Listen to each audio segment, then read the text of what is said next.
All right, as the tornado sirens are going off here, there's a special Monday endorsement update for Lodge 7.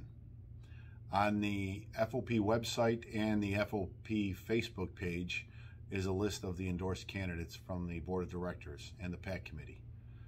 If you go on latest news on the website, there's a link there. Click on it. The list will pop up. I want to touch on a couple specific races in the endorsement list. I'm not going to go over all of them. Clearly, there's too many to do that. But I just want to give some backstory to some of them because they've become the center of some conversation and questions with the membership.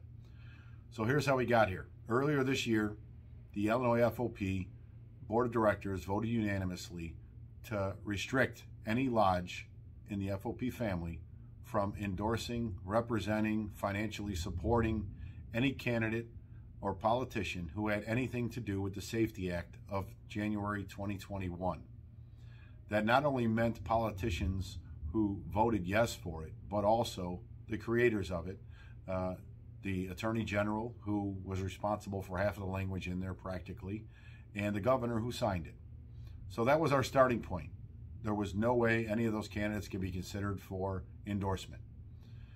Now, we decided that we had to kind of look at some of the people who helped draft that language and get it across the finish line. And two candidates stuck out in our mind specifically, and we put a call to arms out to members of anybody interested in political endeavors.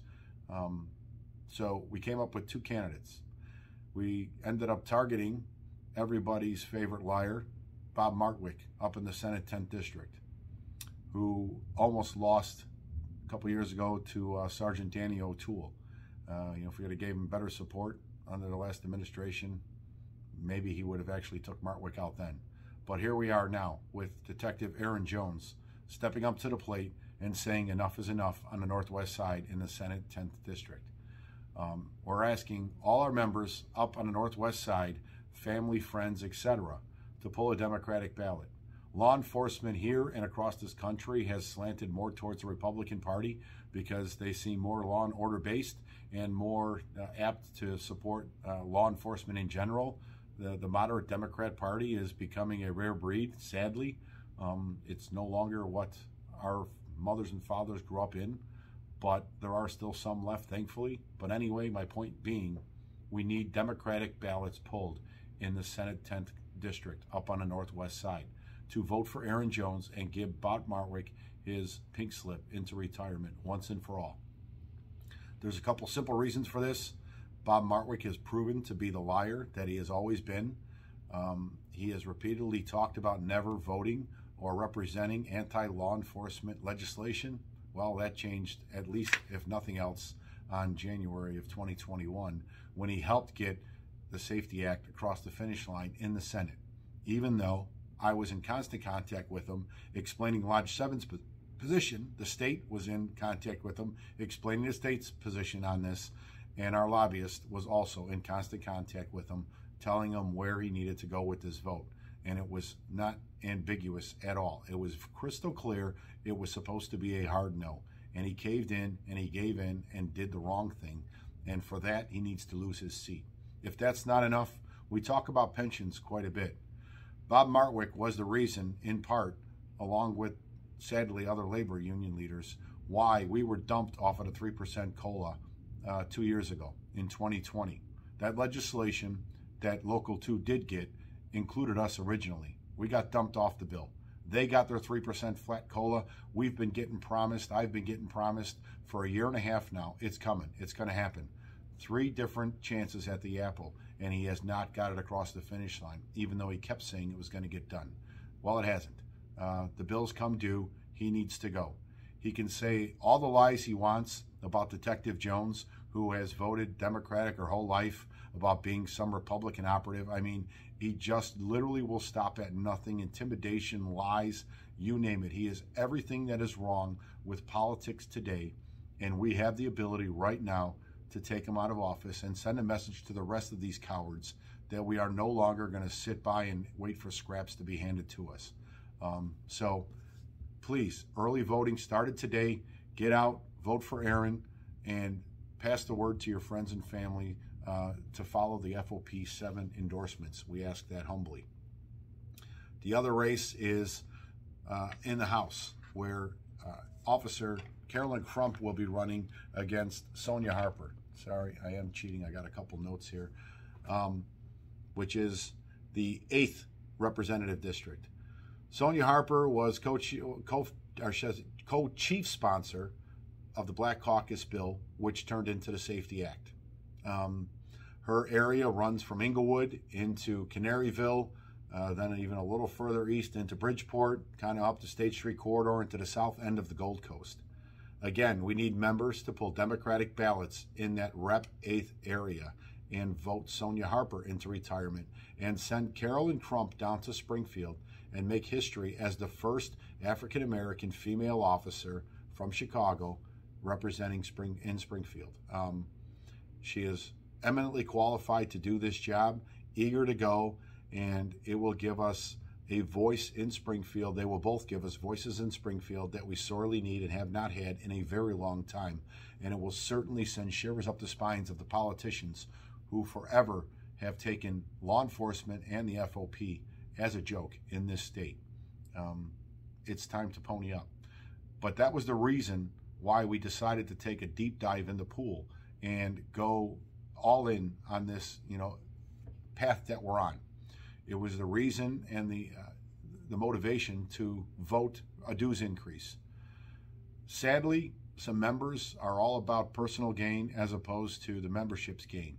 And they are challenging the process of the dues increase not being done properly. So there will be a once and for all vote Wednesday morning, 10 to 11 a.m. Active members only, bring your ID. You will not get in the hall if you do not have your active ID with you. The dues increase was specific to active members. That's who's going to vote when they show up. Let me just caution you. The people who want to see this PAC committee crash and burn are not only some members for personal gain, but politicians. They are definitely hoping, at least the ones we're recommending to vote out of office, that this goes nowhere and ends right here today. And they can go back to their cozy little life of taking us for granted. We have the beginnings of something big here, and it's silly to even think about turning back or terminating it at this point. I guess we see how this vote goes Wednesday morning. But we need as many people and members to show up and send a loud and clear message to the members who are being selfish about this endeavor, and also the politicians who have ignored us for far too long. I'm going to touch on a couple other key races, starting with the governor's race. We got asked quite a bit, why Richard Irvin? Are you kidding me? He's BLM supporter. He's this, he's that.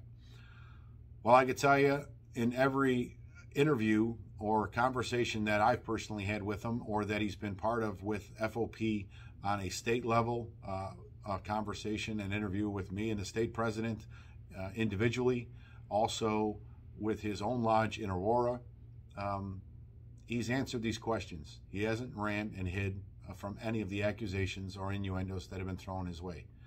But I could tell you, with all the interviews that were given for the governor's race, the clearest and most comfortable, at least, answers we were given was by Mayor Irvin, as far as law enforcement, as far as pensions in Springfield being protected, going forward. The promise is the promise. It will not be touched. It will not be challenged. He was the most convincing of the candidates when it came to pensions. He has promised partnerships with the governor's mansion and law enforcement, not only on the state level, but on the city level too, where I will have direct access to the governor's mansion. Other candidates made that promise too, and I expect them all to uphold it, no matter what happens. But again, we need to have that kind of back and forth dialogue with the governor's mansion, which we do not have. The only people that have direct access to J.B. Pritzker are the people that hate the police. And he picks up their phone calls anytime they call and does whatever they want him to do. But that's kind of where we ended up on the governor's race. I talked about the Attorney General and who helped craft a lot of the language that's in the Safety Act. That's why the FOP voted to endorse Tom DeVore for Attorney General. The candidates that came and interviewed for the Attorney General endorsement, the reality is Tom DeVore was head and shoulders above all of them as far as being independent. Now he's running as a Republican, but I could tell you his answers to the questions were very clear, that even though he's a Republican at heart, he is not going to do any party bidding as the Attorney General. That is not the office to be partisan in. It's all about doing what's right for the men and women in this state, period. That's just as simple as it gets. And I think Tom DeVore's answers, he probably got the most enthusiastic endorsement of all the candidates, to be quite honest with you, because his answers were very clear and concise, and it wasn't about party affiliation as much as it was doing the right thing every single day and abiding by the Constitution of the state of Illinois. One of the other hotly contested conversations were for Cook County Sheriff. And why is the endorsement now saying to be determined?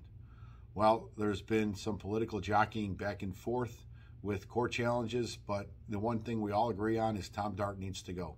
He has made a mockery of the electronic monitoring program for the Cook County Sheriff's Office for years now, and that has done nothing but turn this street bloody every day, and it's only getting worse. It's not getting any better. There's not one single thing he can really address, except for pizza parties in the jail, I guess, that he's done positive. But that's more for the prisoners than the people of Cook County. His term has ended, hopefully. He absolutely is a machine politician. He's a disgrace. And just as a side note, the politicians in Springfield in that Safety Act threw him a bone. And they gave language that said, you could be grandfathered in. They changed the dynamics of what qualified to run for sheriff, and you had to have a law enforcement certification, which was the center of all these court challenges. But they grandfathered in all the existing sheriffs. I don't know why. If their history of working as a sheriff, elected sheriff, was justification to continue to run again, well then why wouldn't Carmen Chacones be accepted? Because she's worked for the county sheriff's office for an awful long time. And that technicality of that law enforcement categorization, I mean, she's every bit as qualified in theory as Tom Dart. But he decided to challenge and have her thrown off the ballot. So initially she was off the ballot. The PAC committee and the board of directors had a conversation after interviewing the candidates and came to the determination that if she was reinstated on the ballot, because there was a challenge in the circuit court, that we would endorse her. If she did not make the ballot, we would then endorse CPD Sergeant Nolan Rivera. Well, she got back on the ballot. That's why the initial endorsement sheet had her name on there. Now the appeals court reversed that decision. Now she's off the ballot again. We don't know what happens at the Illinois Supreme Court, but that race specifically is one you're going to have to decide for yourself. If the Illinois Supreme Court comes out and says she is definitely off the ballot, well, then we will publicly, encourage everybody to vote for Nolan for sheriff, because Tom Dart needs to go. And right now, those are the only two names that are on the ballot. You have to make that decision for yourself. This was not a knock on Nolan by any stretch of the imagination. I'll just leave it at that. So, good luck. Now, the last couple races I want to talk about are judge races. In the appellate court of Illinois, Judge Raymond Mitchell is running for office. He's looking to leave the Chancery Court and go into the appeals court. You might recognize the name, you might not. Judge Mitchell was the only judge anywhere in this area or in much of the the nation to have the guts to stand up and say that labor rights mattered, and gave us a TRO against the city and their COVID policy, and said that this had to be arbitrated in the proper fashion. That got us the ability to go to arbitration. I know everybody's not happy with the arbitration ruling, but understand that time, that decision, and that arbitration ruling, as crappy as it was, still afforded thousands of members the ability to get an exemption from the COVID vaccination that they did not want to get. So we are strongly recommending our members to vote for Raymond Mitchell for the appeals court in Illinois, because he clearly has a logical head on his shoulders and does not kowtow to the Democratic Party or the whims of what happens in Cook County and just, kind of go with the company line. He absolutely is a very independent thinker, and this state, and specifically this county, could do a lot better with more Raymond Mitchells on the bench. Now, talking about the bench, one of the most ridiculous disappointments to ever wear a Chicago police uniform, who is now an alderman and is the chairman of public safety, who has done nothing to make this city any safer, is Alderman Chris Taliaferro, who now wants to be a judge. in the 11th Circuit, sub-circuit, I should say. He is running against Eileen Bandari. We are emphatically endorsing Eileen Bandari for the 11th Circuit spot. Chris Taliaferro has done nothing to deserve a judgeship. Absolutely zero. As much as I'd love to see him out of city council, we'll deal with that in February, but we certainly don't want him on the bench. He has kowtowed to criminals and caved in and done nothing but throw law enforcement under the bus for the last several years, if not longer. And this is a guy who is collecting pension checks from our pension fund. He's a disgrace. So please, make sure you vote Bandari. One of the other races I wanted to talk about was, where are we at here? Cook County Board President. We are recommending everybody to vote for Richard Boykin. Toni Preckwinkle needs to go. She has been in charge of Cook County politics far too long, and this county is an absolute disaster. She has failed to rein in her protege, Kim Fox, at the state's attorney's office, and our officers have been in their crosshairs for the last several years because of that. We can send a really clear message if we can get Richard Boykin the Democratic nomination for the county board president. So that's kind of the major races I wanted to address. We have a general meeting again Wednesday at noon and the special vote at 10 a.m. You got any questions about them? Please feel free to bring them to the general meeting at noon. I'm not going to address them during the special meeting because that's specifically about the dues increase. With that being said, stay safe. The weather's terrible outside, and hope to see you all Wednesday.